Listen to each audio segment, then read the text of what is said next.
Hello friend, আমি মনি নিয়ে চলে এসেছি আরও একটা নতুন ভিডিও।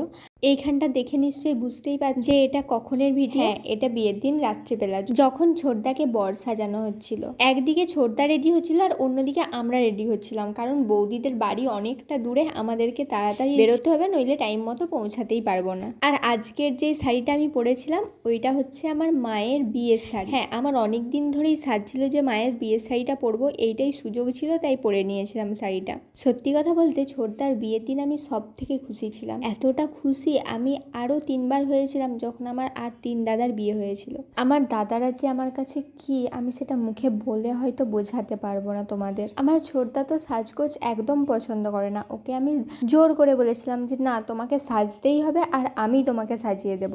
আর এই মুহূর্তে সব থেকে তাড়াহুড়োই ছিলাম আমি। প্রথম কথা, সবাই আমাকে বলেছিল যে বরের রেডি হয়ে গেলেই বরকে নিয়ে চলে যাবে। আর দ্বিতীয় কথা, আমি একটুকুনো রেডি হয়েছিলাম না, শুধু জাস্ট শাড়িটা পরেছিলাম। এখনও ছোটদাকে রেডি করছি, ছোটদা রেডি হয়ে গেলেই ছোটদা বেরিয়ে পড়বে, আর আমি এখনও এখানে এরকমভাবেই দাঁড়িয়ে আছি। আমার এতটা খারাপ লাগছিল, এতটা ভয় লাগছিল যে সবাই এসে না আমাকে এক্ষুনি বকুনি দেয়। কিন্তু মা আর বৌদি আমাকে প্রচুর হেল্প করেছে, প্রচুর হেল্প করেছে। বৌদি আমাকে সাজতে হেল্প করেছে, কেয়া বৌদিকে, তোতাইদিকে, ওদেরকে সাজতে হেল্প করেছে। আর এখানে আমি ছোটদাকে হাসানোর চেষ্টা করছিলাম, কারণ ছোটদা প্রচুর নার্ভাস ছিল। এত নার্ভাস আমি ছোটদাকে কখনো দেখিনি। আর এইখানে মোটেও আমি এক গাদা প্রোডাক্ট নিয়ে ছোটদার মেকআপ করতে বসি, কারণ আমার ছোটদার ন্যাচারাল জিনিস খুবই ভালোবাসে। আর এই যে যতটুকু মেকআপ করতে দিয়েছে ওইটুকু শুধু আমার মনের শান্তির জন্য, আমি ওকে সাজিয়ে আনন্দ পাবো ওই জন্য আমাকে করতে দিয়েছে, নইলে মোটেও করতে দিত না। তো কথা বলতে বলতে আমিও রেডি হয়ে গেছি। বলো আমাকে কেমন লাগছে আর কেয়া বৌদিকে কেমন লাগছে? সত্যি কথা বলবো,